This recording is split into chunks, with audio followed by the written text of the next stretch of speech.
Bonjour à toutes et à tous. Alors aujourd'hui, je suis accompagnée de Françoise Champion qui va se présenter.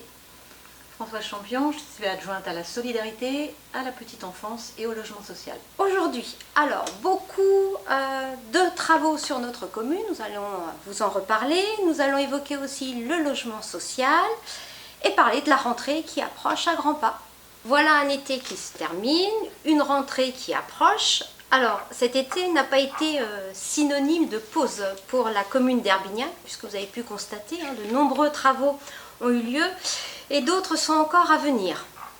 Dans le domaine de la voirie, tout d'abord, les travaux de sécurisation. Alors, je n'oublie pas de travaux, la ville Perrotin, l'avenue de la Monneraie, rue de Bretagne, mais aussi le boulevard de Brière et la route de Guérande ont été sécurisés.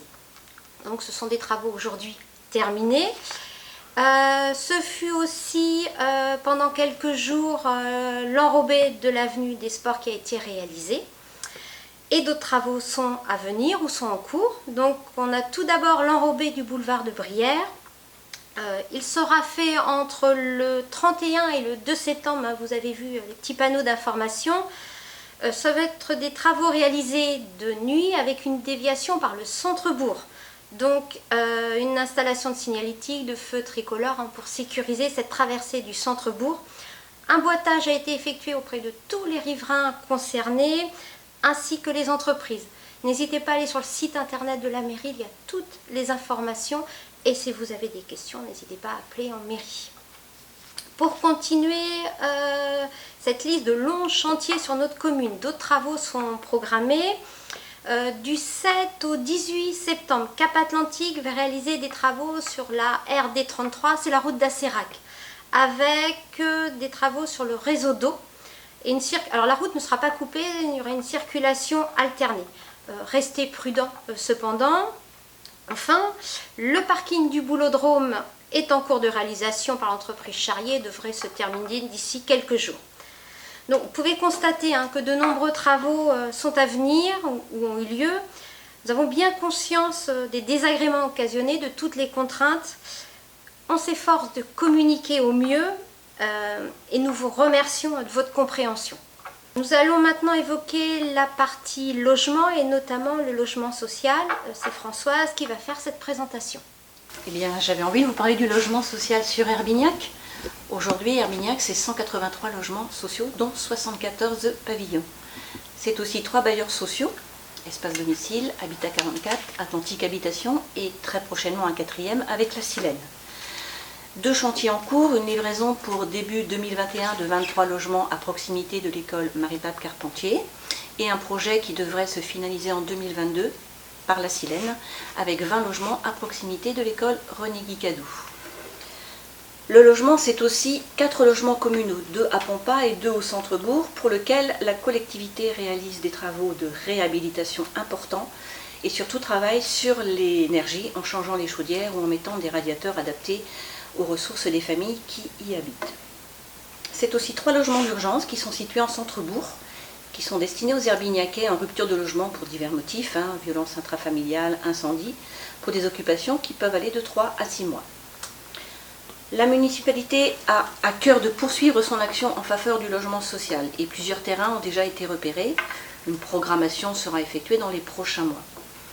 C'est aussi une réflexion qui s'engage sur retrouver un local pour routards puisqu'il a disparu au regard de l'aménagement de la zone des Prés Blancs, je crois, c'est ça. C'est ça. Et c'est aussi réfléchir à un mode d'accueil pour les seniors qui aujourd'hui n'existe pas sur la commune. Françoise a évoqué des travaux dans la partie logement, mais d'autres bâtiments sont concernés par des travaux. C'est le cas du complexe sportif. Le site a été sécurisé avec un système d'alarme sur les 2 salles. S'ajoute aussi des caméras pour sécuriser ce complexe sportif. Enfin, l'accès aux salles se fera dorénavant avec des badges. La multiplication des clés devenait un aspect difficile.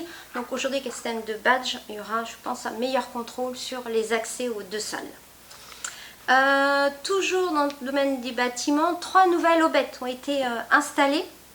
Elles concernent donc les enfants qui prennent le car. Elles se situent à Léguignac, Grand-Arme et Kervert de Kerflis. Les choix qui ont été faits sont là où les enfants sont les plus nombreux. Donc il y avait priorité pour ces 3 sites. Puis il faut évoquer un dernier grand chantier, c'est le chantier de l'école René Guicadou. Alors là, avec des travaux vraiment importants, puisqu'il y a eu un désamiantage de plusieurs bâtiments au sein même de l'école. Des salles de classe ont été refaites, le self est réaménagé, une nouvelle machine est installée pour la zone de lavage. Je continue la liste, le système de chauffage est nouveau, les sols ont été aussi refaits, avec de nouveaux carrelages et un nouveau revêtement dans la salle de motricité. On peut encore ajouter une nouvelle structure de jeu pour les enfants de la maternelle, un enrobé sur la cour avec traçage de nouveaux jeux. Donc on a vraiment eu des travaux très importants. Je pense que les enfants feront une belle rentrée dans cette école René Guicadou.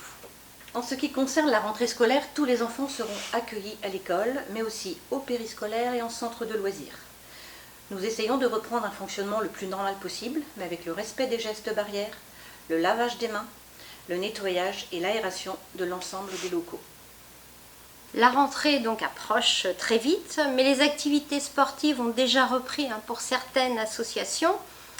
Dans ce cadre, je tiens à rappeler que le port du masque est obligatoire dès que l'on rentre dans le complexe sportif. C'est vraiment important de porter ce masque et il en est de même sur le marché du mercredi matin. Prenez soin de vous et bonne rentrée scolaire à tous les enfants.